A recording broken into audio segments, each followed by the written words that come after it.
was founded after 9/11 because they recognized that some people did something and that all of us were starting to lose access to our civil liberties. In this powerful reaction, Alyson Reacts breaks down the fiery moment when Congresswoman Lisa McClain humiliates Ilhan Omar in Congress. Omar has spent years pushing anti-American rhetoric, weak border policies, and divisive narratives, but this time she got called out in front of the nation. Watch as we expose the truth the mainstream media refuses to cover and explain why this moment is bigger than just one heated exchange. It's about defending American values, protecting our Constitution, and putting America first. Stay tuned for a dramatic and informative breakdown that every patriot needs to hear. Gentleman reserves. Gentlelady from Michigan is recognized. Thank you, Mr. Speaker. And to use that logic, well, then all those people should have just said sorry and we'd move on, right? But no, we don't do that. And let me tell you, I take a little bit of offense to what the hell is wrong with me. I'll tell you, there's nothing wrong with me. I took an oath to defend the Constitution, and that's exactly what I'm going to do. Again, I'm not going to apologize for it. I'm going to hold the Constitution, and it's very simple. We really shouldn't even have this debate.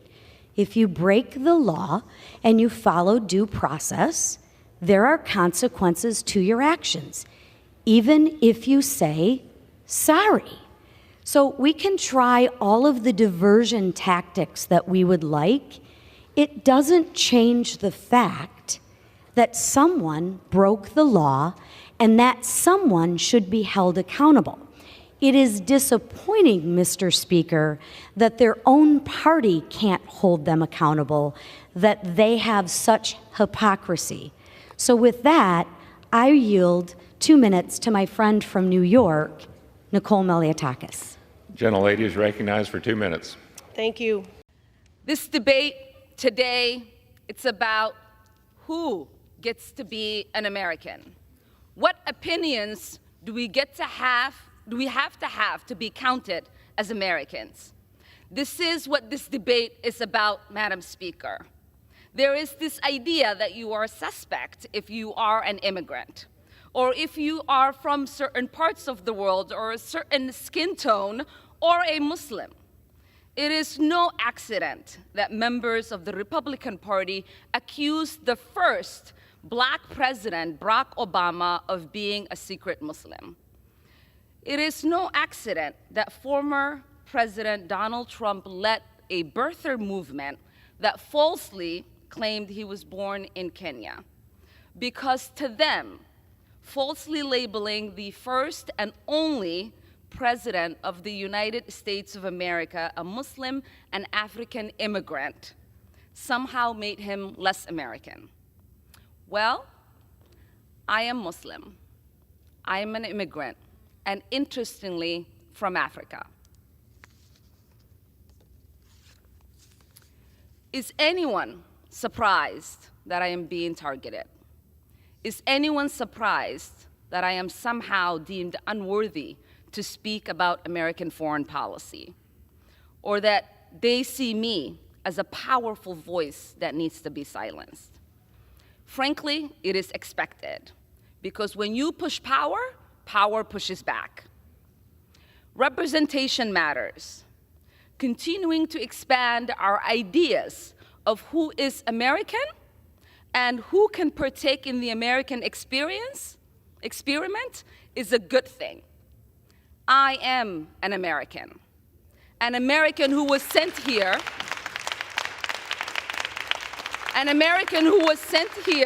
by her constituents to represent them in Congress, a refugee who survived the horrors of a civil war, someone who spent her childhood in a refugee camp, someone who knows what it means to have a shot at a better life here in the United States, and someone who believes in the American dream and the American possibility and the promise and the ability to participate in the democratic process.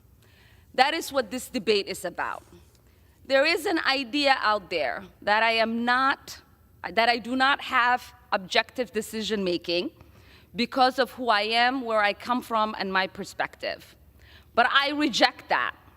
We say there is nothing objective about policymaking.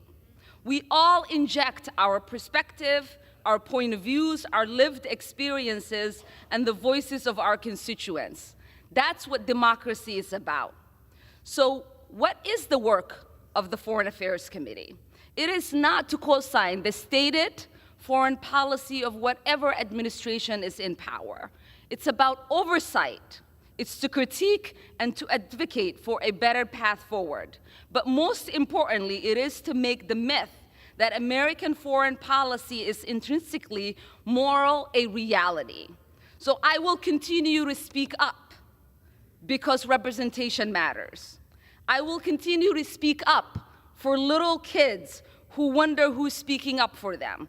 I will continue to speak up for families around the world who are seeking justice, whether they are displaced in refugee camps or they are hiding under their beds somewhere like I was, waiting for the bullets to stop. Because this child, survivor of war, would have wanted that. The 9-year-old me would be disappointed if I didn't talk about the victims of conflict, those that are experiencing unjust wars, atrocities, ethnic cleansing, occupation, or displacement like I did. They are looking to the international community and the United States, asking for help. They look to us because the international community and the United States profess the values of protecting human rights and upholding international law. So we owe it to them not to make this a myth, but a reality. I didn't come to Congress to be silent. I came to Congress to be their voice. And my leadership and voice will not be diminished if I am not on this committee for one term. My voice will get louder and stronger, and my leadership will be celebrated around the world as it has been. So take your vote or not. I am here to stay, and I am here to be a voice against harms around the world and advocate for a better world. Welcome back to Listen Reacts. Before we dive into today's explosive clip, make sure you hit that subscribe button and give this video a like so we can continue spreading the truth that the mainstream media refuses to cover. Now, let's talk about what just happened in Congress. Representative Lisa McClain absolutely took Ilhan Omar to task, and honestly, it was about time. For far too long, Omar has been allowed to spew anti-American rhetoric, push dangerous narratives, and play the victim whenever she gets called out.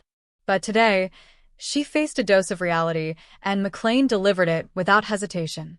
What we saw in that exchange was more than just political theater. It was a clear example of someone finally standing up against the destructive agenda that Omar and her allies push day in and day out. McClain called her out with facts, with conviction, and with the courage that so many Republicans are now showing as they refuse to bow down to the left's intimidation tactics. Let's be real here. Omar has made statements in the past that not only insult America but undermine the very values this country was built on. She sides with policies that favor open borders, weak national defense, and endless pandering to special interests while ignoring the needs of everyday Americans. When McClain pressed her, Omar had no real answers, just the usual deflections, the victim card, and the tired talking points. And that right there shows the weakness of her arguments. This isn't just about one heated moment on the House floor. This is about the bigger picture. We are living in a time where patriotic Americans are standing up and saying, enough is enough.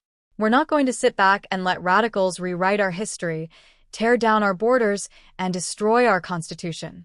McClain's words resonated because she was saying what millions of Americans are already thinking, that Omar doesn't represent the values of this country, and she needs to be held accountable. What I loved most about this moment was the clarity. There was no sugarcoating, no hesitation, no fear of being called names. McClain stood her ground, and that's what real leadership looks like. If more Republicans followed this example, the left wouldn't be steamrolling their agenda the way they've been trying to. This clip should serve as a wake-up call. Conservatives need to unite, speak up, and push back harder than ever. Because the truth is, America is at a crossroads, and we either fight for the values that make this nation great, or we let radical leftists like Omar drag us into chaos. So if you believe in strong borders, a strong constitution, and putting America first, then this is your reminder to stay informed, stay loud, and never back down. Lisa McClain showed us how it's done, and now it's our turn to follow that lead. Don't forget to subscribe to Ilhan Reacts and like this video so more patriots can hear the truth. Let me know in the comments what you thought of McClain's takedown of Ilhan Omar. Do you think moments like this are the start of Republicans finally pushing back the way we need them to? I can't wait to hear your thoughts. Until next time, stay strong, stay free, and never stop fighting for America.